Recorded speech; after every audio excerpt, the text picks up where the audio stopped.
আসসালামু আলাইকুম। শুভ নববর্ষ, বাংলা বৈশাখ 1433। বর্তমান বাজারে তেলের সংকটের কারণে খাদ্যদ্রব্য থেকে শুরু করে নিত্য প্রয়োজনীয় সব জিনিসের দাম অনেক বেশি।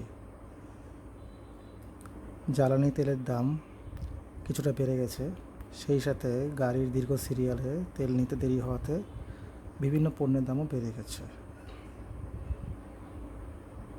আজকে সকালে আমি ফ্রেশ সয়াবিন তেল 5 লিটার কিনলাম, যেটার গায়ের মূল্য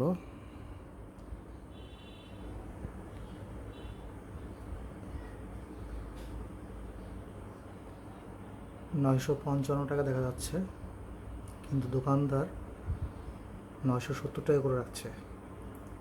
এই যে বাড়তি মূল্য, এই যে সিন্ডিকেট,